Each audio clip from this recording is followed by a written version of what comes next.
66. 6640. Your future lies in 6640. 66 books by 40 authors, and yet we now discover it's an integrated message system from outside our time domain. Welcome to 6640, the ministry outreach of Koinonia House and Koinonia Institute. Today's Bible teacher is Dr. Chuck Missler, connecting the Bible to your life and the world around you. In today's study, Dr. Missler begins his teaching on the book of 2 Kings, chapters 8 through 10.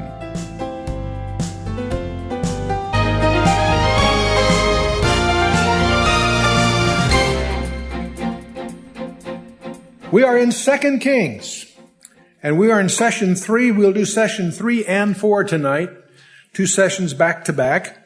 And we'll be dealing with chapters 8 through 10 in this session. Just to give you the perspective again, by way of review, we're dealing with 2 kingdoms. The kingdom divided after Solomon between Rehoboam and Jeroboam. And 1 Kings we covered it up through, well, where it shows on the chart there. And the northern kingdom goes from bad to worse. All bad kings, they get worse and worse, until they finally get wiped out as God's judgment on them.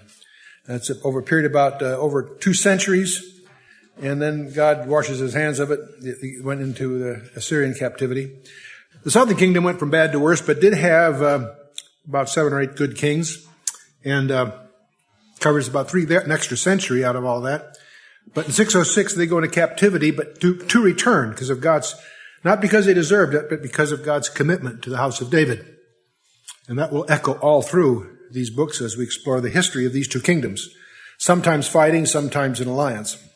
Tonight we are in the region just a little below from where we were last time, but in the early part, obviously, of the book, from Jeroboam through Athaliah, in the house of Judah, the southern kingdom, and Joram and Jehu in the northern kingdom. We're going to go to Athaliah. How many of you knew that the house of Judah had a queen for a while? For 6 years. Can you imagine? That comes as a shock to many Bible students to realize there was actually a queen on the throne of David for a short while. A usurper. We'll talk about that as we get into it. But be on your alert. There's 2 kings, and they're they overlap a little bit. Jeroboam, some Bibles will, Jehoram and Jerome are both the same transliteration of the Hebrew. And some Bibles will transliterate them differently to keep you from getting confused. And we have not tried to do that too much, at least probably a little inconsistently, primarily so you'd be alert to whether you're talking about the northern or southern kingdom, and you get that from the context. But they're 2 different people, no relation, obviously. And also, there is Ahaziah, and we encountered him at the end of 1 Kings in the northern kingdom. We're going to discover that Jehoram has a son by the name of Ahaziah that'll be prominent in tonight's session. There's also Ahab and Jezebel. Not only had sons, they had a daughter, and this daughter is Athaliah, and we're going to talk about her. She ends up marrying, and by doing so, intrudes herself as a usurper in the lines of Judah. We'll talk about that. And so we're in 2 Kings chapter 8, and let's just jump in. Then spake Elisha. Now by the way, this first episode that opens chapter 8 really deals with God's marvelous care for those who trust him, even in times where apostasy is popular. We're dealing with very, very spiritually dark times, especially in the northern kingdom. And God does one thing after another to try to get their attention, to no avail. But still, it's instructive.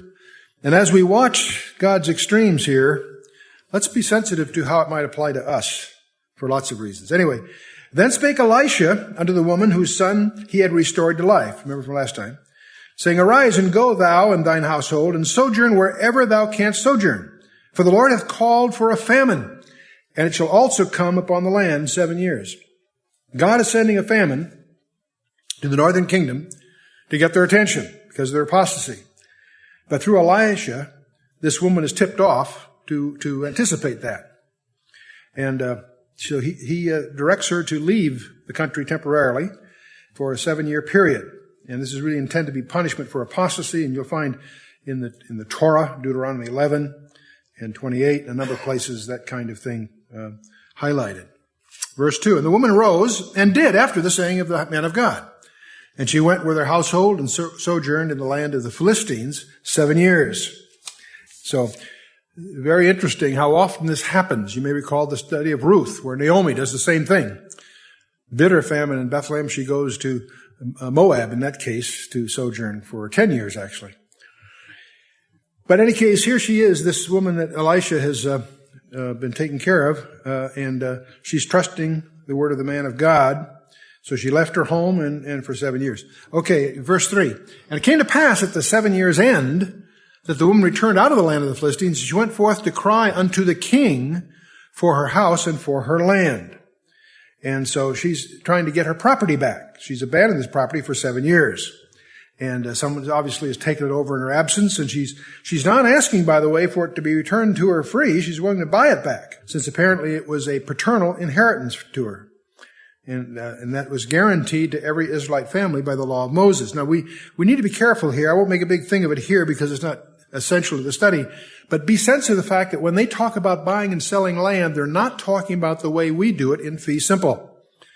We're used to selling the title, and that we can pass that on to our heirs, etc., or whoever wants to buy it. Not in Israel. What they really bought and sold was the use of the land. Because at certain periods, it would return to its original owners, was the concept under the Jubilee and the sabbatical years and so forth.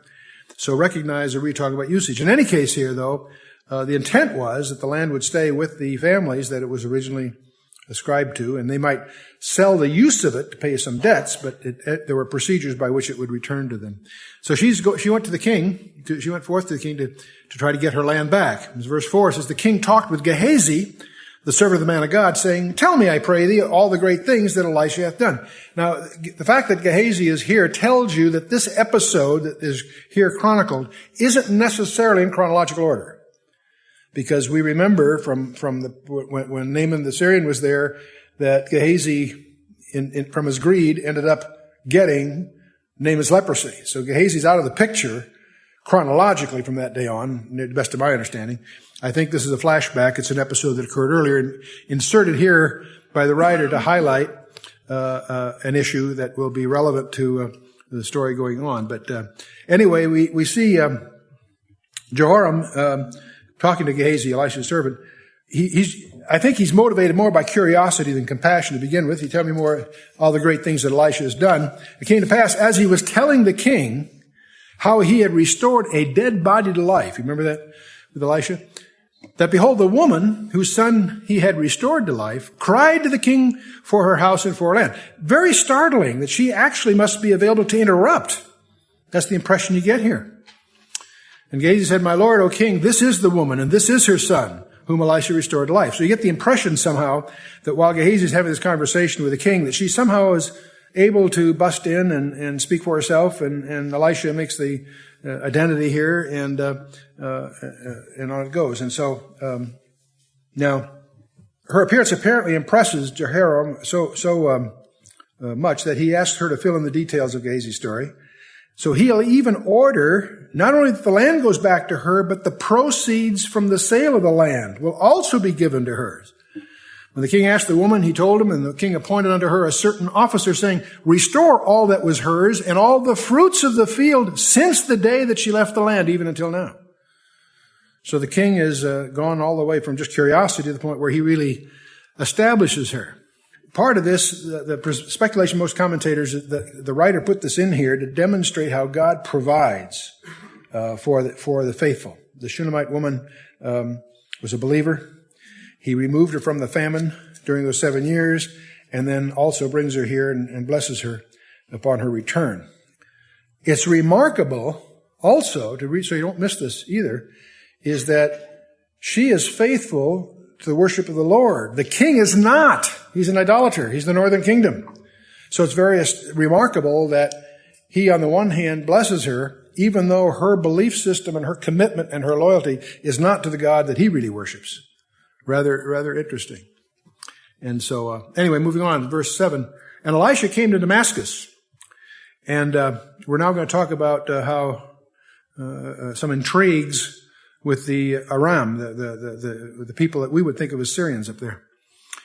Elisha came to Damascus, and Ben-Hadad, king of Syria, was sick, and was told him, saying, the man of God has come hither. This is kind of interesting that Elisha will go that far out of the land, up to Damascus. It's not that far in miles, but it's out of the country. It's in Syria. He goes there to see him, and this is unusual, obviously. And the king said to Hazael, that's one of his officials, take a present in thine hand and go and meet the man of God and inquire of the Lord by him, saying, shall I recover this disease? Here is a pagan king of Syria, telling his servant to go see Elisha and find out from the Lord whether he's going to survive or not.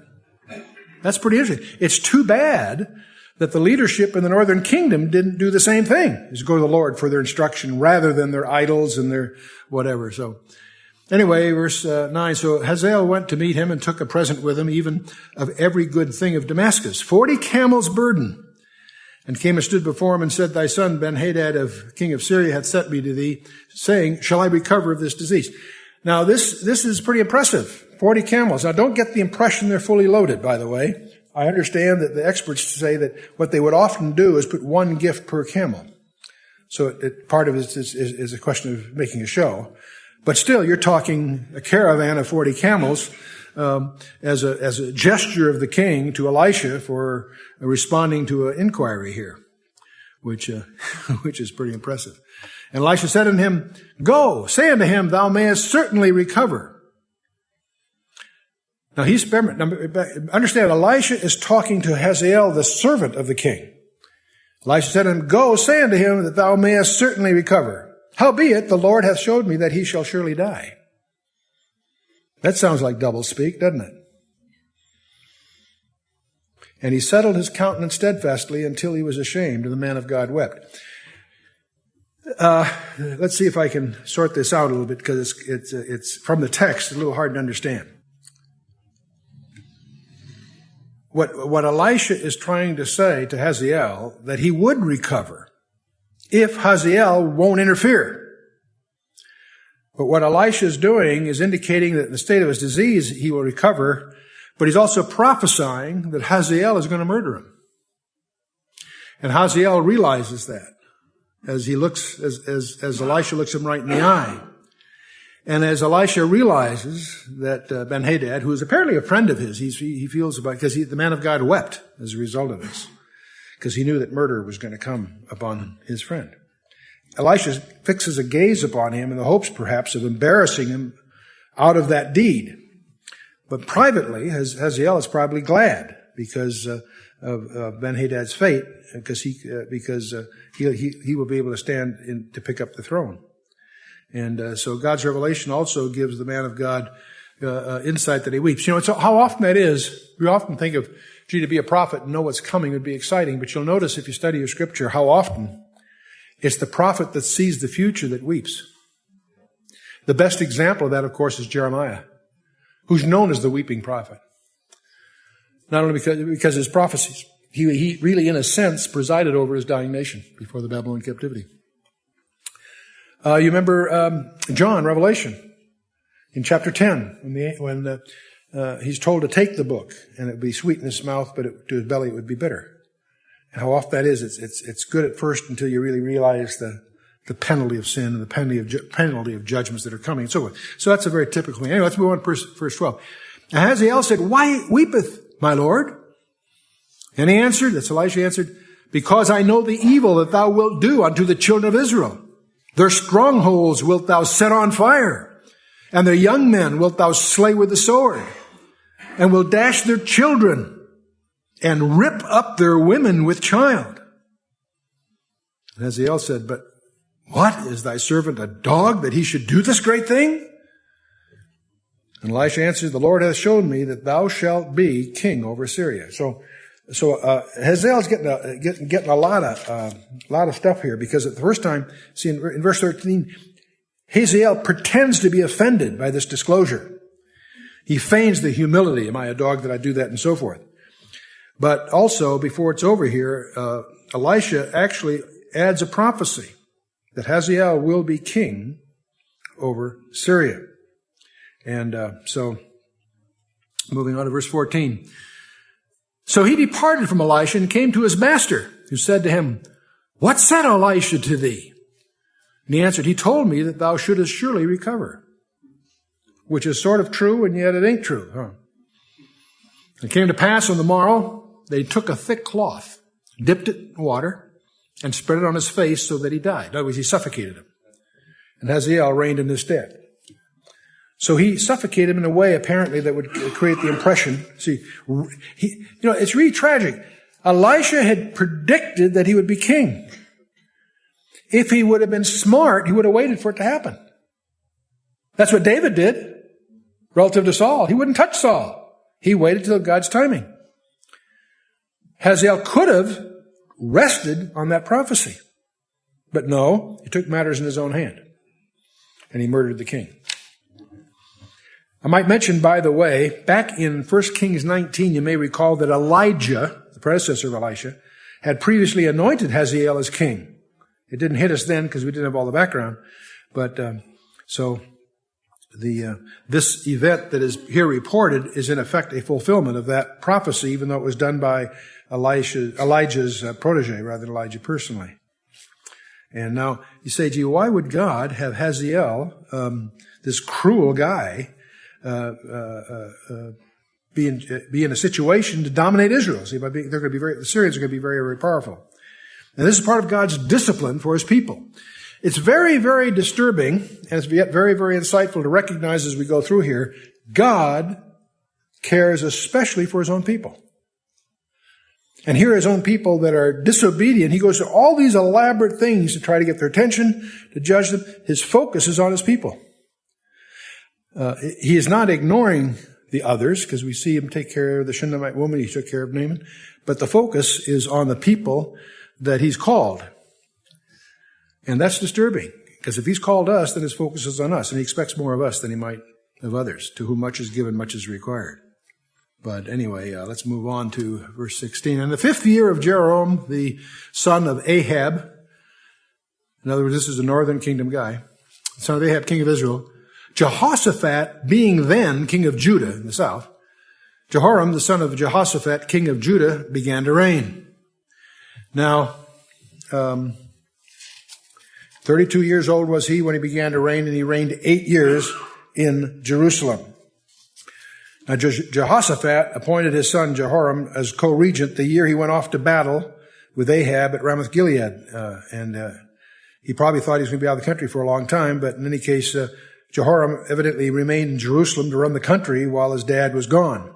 In the 18th year of Jehoshaphat's sole reign in Judah was when Ahab's son Jehoram, that's in the northern kingdom, began to rule in Israel. It was the 2nd year of Jehoram's co-regency with Jehoshaphat. So there's some overlap. But anyway. And by the way, to tell you right up front, if you start trying to spend a lot of attention on the chronology and reconcile this, it's a very ambitious task, because they keep records differently, north and south, and they don't do it consistently. In the north and in the south, at different times, they change the methods. So there are libraries full of experts who have tried to sort out what they call the chronology of the kings. The difference in rendering isn't great, a few years here and a few years there. It's not like there's some profound issue behind here, but just understand that it's a non-trivial task to try to really pay attention to this. And I have adopted, I pretty much follow the Bible knowledge commentary as an example, because it's very detailed, and just to pick one rather than, I have not tried to litter our notes with examples where they differ and stuff, because it doesn't amount to a lot. Just be sensitive. If you're going to get into it, you can't get into that subject a little bit. Either really get into it or pass. It's one of those things. You follow me. But in any case, let's go on to verse 18. And he walked in the way of the kings of Israel, as did the house of Ahab. That's bad news. In other words, Ahab was one of the worst of the bunch up till that time, and he is doing the same thing. He walked in the way of the kings of Israel, as did the house of Ahab. For the daughter of Ahab was his wife, and he did evil in the sight of the Lord. Now, this is when it says, see, understand who we're talking about here. We're talking about Jehoram, the son of Jehoshaphat, the king of Judah. We're talking about a king of the southern kingdom who marries the daughter of Jezebel. Okay?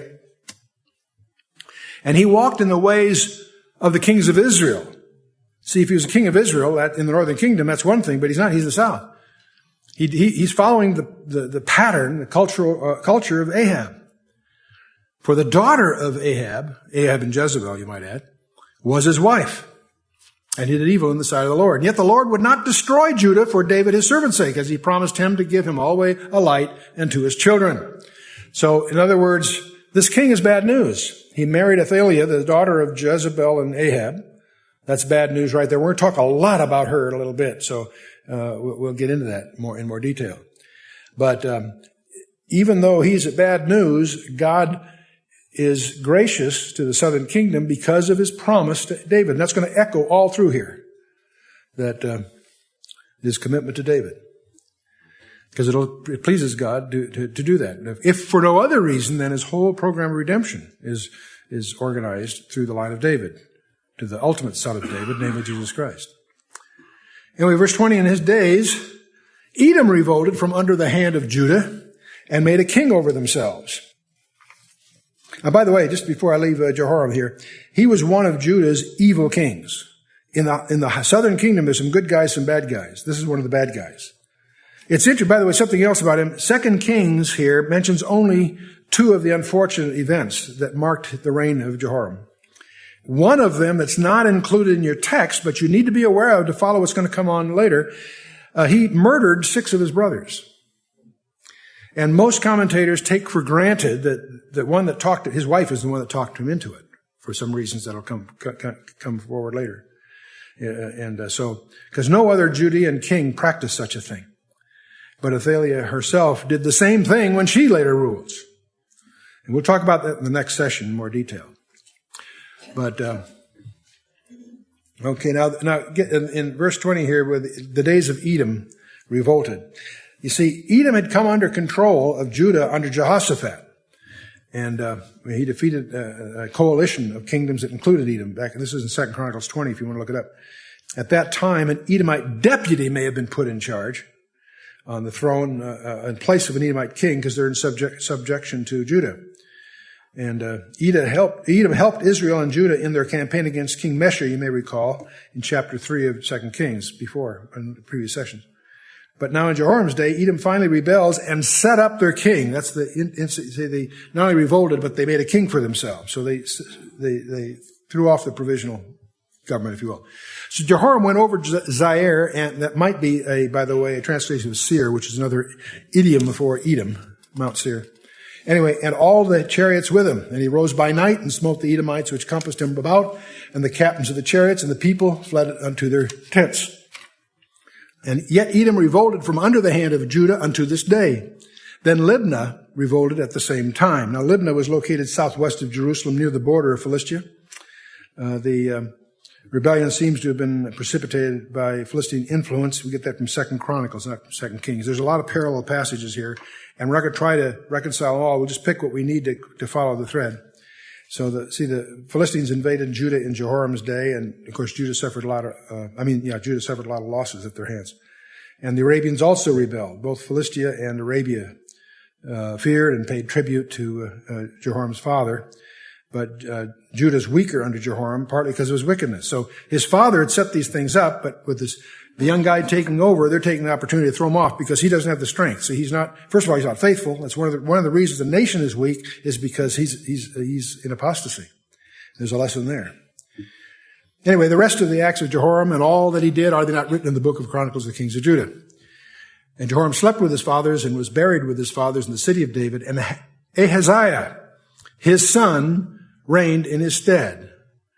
And this guy is going to be bad news. In the 12th year of Jehoram, son of Ahab, king of Israel, did Ahaziah, the son of Jehoram, king of Judah, begin to reign. So there's a Jehoram, son of Ahab, in the northern kingdom, and there's Jehoram, the son of Ahaziah, the son of Joram, in the south. Now, some Bibles will spell them differently to keep you getting confused. I elected not to do that because I think it's important to be tuned to it so you discern it by context. You with me? Here's a case where they not only have the same name, they're contemporaneous, which makes it a little more complicated. But the text will usually tell you, whether from the context or explicitly, which one they're talking about. 22 years old was Ahaziah when he began to reign. And he reigned 1 year in Jerusalem. And here's the sentence. And his mother's name was Athaliah. I think that's the way you pronounce it. Athaliah, anyway. The daughter of Omri, the king of Israel. Let's be a little more clear. Omri was the father of Ahab, and Ahab married Jezebel. So the way to remember Athaliah is she is the daughter of Ahab and Jezebel. And I emphasize that not only because she literally was, but she also was in spirit. She is a mean... There's a term for that, but I shouldn't use it in polite company. I'll let you draw your own conclusions from the text. Anyway, getting back to Ahaziah. He walked in the way of the house of Ahab. Now that's an indictment. He's in the south. He's part of Judah, not Israel, yet he's following the pattern of the idol-worshipping, idolaters, apostate, Baal worshippers in the north. And did evil in the sight of the Lord as did the house of Ahab, for he was the son-in-law of the house of Ahab. You got the picture, gang? You'll need to understand that as we go here. You've been listening to 6640, the ministry outreach of Koinonia House and Koinonia Institute. Today's Bible teacher was Dr. Chuck Missler, teaching through the book of 2 Kings. For a complete listing of resources available, please visit khouse.org. You can also call us on 1-800-KHOUSE-1. To learn more about Koinonia Institute, visit koinoniainstitute.org. Thank you for listening to 6640 and for your continued prayerful support of this ministry. Until next time, as we continue this series, may God bless you with the knowledge of His Son, Jesus Christ, as you study His Word.